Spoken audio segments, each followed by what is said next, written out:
Hi, hello, and welcome to a new episode of Release.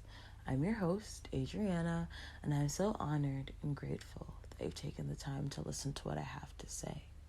And today I wanted to talk about celibacy. I've been on my celibacy journey for a year, and it has been teaching me quite a lot. So, of course, I made a little list that I wanted to share. And the first thing on the list is that life is so much more peaceful. That's it. I don't want to add anything to that one because life is just so much more peaceful and things just feel so much easier because the way at this point in my journey I have even changed the way, or I guess come back to the way that I had initially viewed sex. Like I had viewed it one way when I was younger. Of course, when I was in the church, I viewed it a different way, and there was a lot of stigmatism and a lot of demonizing. But now I see it in a very different way, but it's the same. I hope that makes sense. Like an evolved version of how I had previously thought about it. Like now, I am very cautious about even who I let into my physical space, recognizing that my energy is very, very sacred. Not only someone physically being in my space, but also being in my sexual energy. Those things are very, very, very, very, very important to me. And I believe that those things are very, very sacred. So because I'm really recognizing, honestly, how draining it can be to try to keep up, not with hookup culture because I'm not really a hookup girly, but try to keep up with, honestly, being sexualized and talked to in very disgusting ways by men, and accepting it because it's not that deep. That's bullshit. I honestly believe that the person that is going to be the one that I'm going to, put my guard down for and engage with, they're gonna have to come to me correct. I'm so sorry, but if they mess up in any way, because I know that I'm cool, like I'm cool by myself, if they mess up or they talk to me in a certain way, like there's certain things that I don't respond to, like saying yo or calling other women bitches or even calling me a bitch, like that shit will not work for me. I'll shut it down immediately.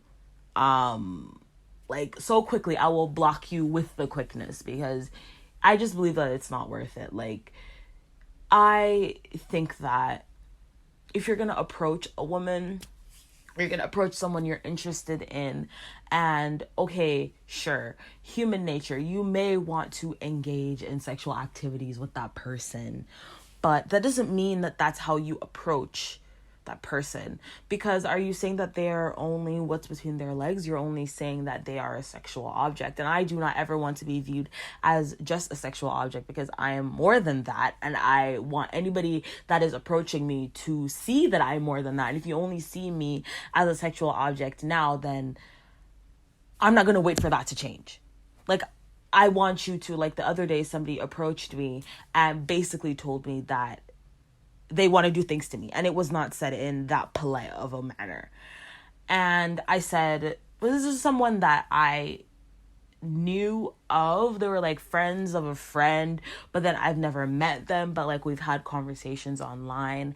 And then they just said, oh, I'm coming to your city. And I said, okay, cool. And then they brought that up, and I was like, I'm so sorry, I don't do hookups. And they were like, LOL, it wouldn't be a hookup. Like we'd like have a conversation, get to know each other, and then we would do it. And I was like, as I said previously, I don't do hookups because that's exactly what it is. You are under the guise that you want to get to know. You cannot get to know somebody in one sitting. I've been living in my body with myself for 23 years and I still don't know myself, because humans are constantly evolving. So you can't come to me talking about something, oh, I want to get to know you. No, you want to get to know what's between my legs. But the point is, that these people coming in with, like, I believe that men think that they're slick, and they'll say certain things that they believe kind of appeals to the quote unquote emotional nature of women, so they can get a little slide in, and then they can use that to low key manipulate you, or try to be charming and charm their way into your pants. Well, that shit isn't working, and it definitely doesn't work for me, because I see right through it. I've always seen right through it and kind of ignored it, but now I'm saying, like, hey, this is bullshit. Goodbye. I don't have time for it. Talk to somebody else that has the time to waste with you. Because again, I believe that sometimes in the way that it's not worth it, that's actually my second point, that sometimes it's not worth it. Because sometimes in the way that it's not worth it, like, in my head, I already know how it's gonna go. It's gonna be me and this person, and then we're gonna do whatever. They're gonna finish, la la la, and then I'm gonna be left feeling unsatisfied, and then I'm gonna feel even worse after leaving. So I would rather just not play into that, especially if there's not already an emotional connection, because I know myself and I have to be emotionally connected to the person. I don't care how good you think that you're doing. If I'm not emotionally connected to you and everything isn't connected, we have to be emotionally, spiritually connected for me to actually be involved in that moment. I don't care how good you're doing. I'm gonna leave feeling unsatisfied. Period. That's it.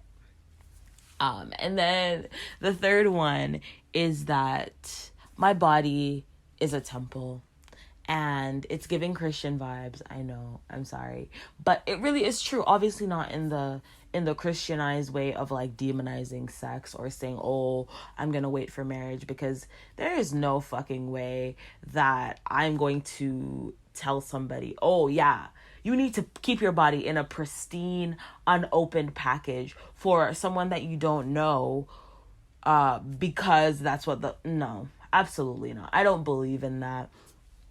I believe that my energy is sacred in a way that anybody that is coming to my temple, to my altar, to me, they must be worshiping me. I am so sorry for people that are like, oh, it's just like, again, it's not that deep. It's definitely that deep to me. If you think that you are worthy of experiencing me on a level that the other people around me do not experience me in that way, then you have to come with every single thing in your arsenal. Like, you have to come ready to love me in the way that I need.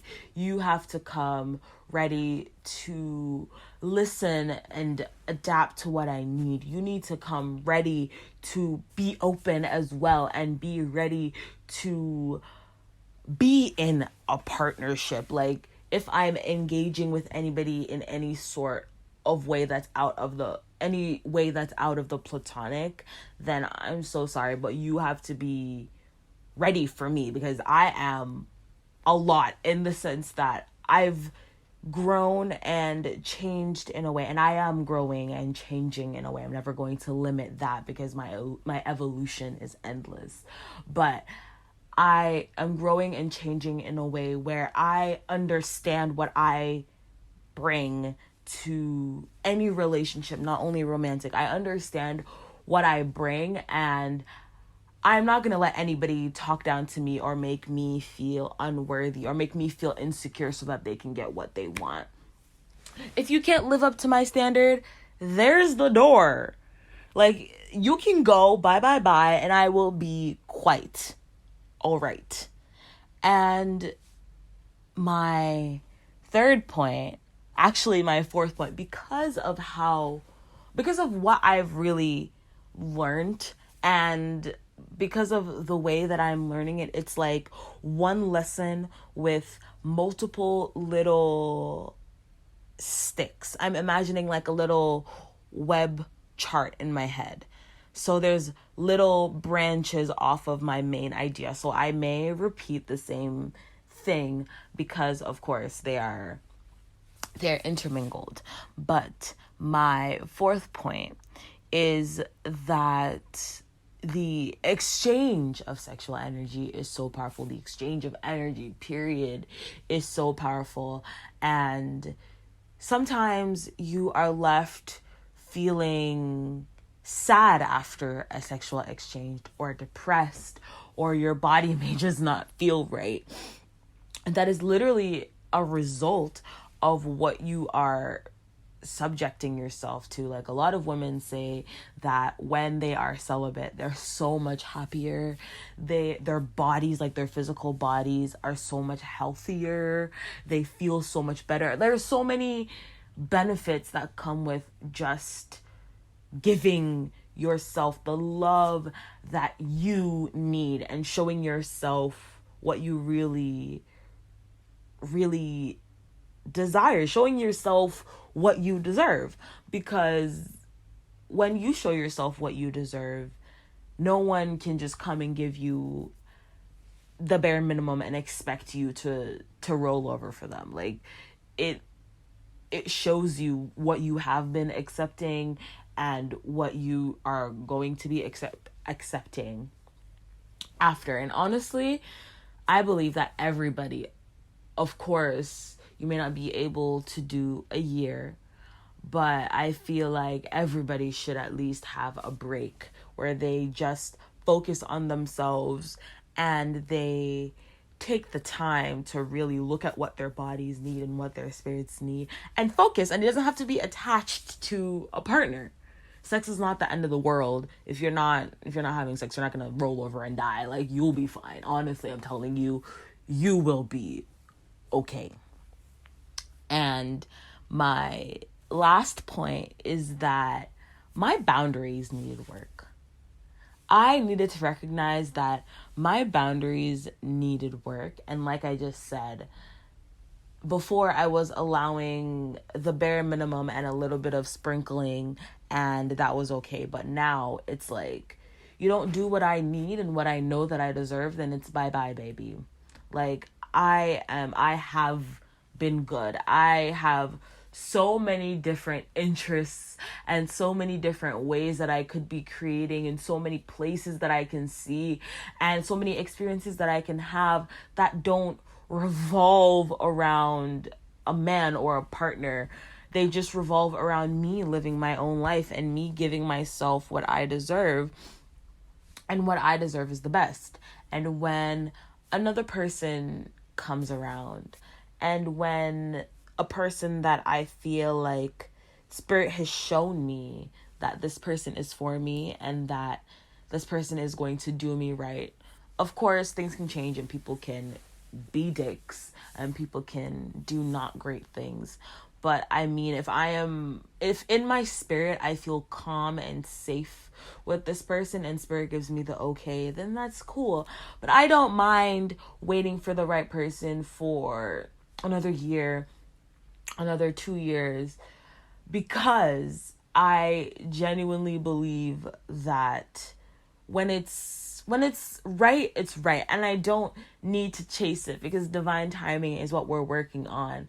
And my timing, you may be on the journey and be like, oh my God, it has been 3 months and I really, really, really just want to go out and I just want to sleep with the first person that I see.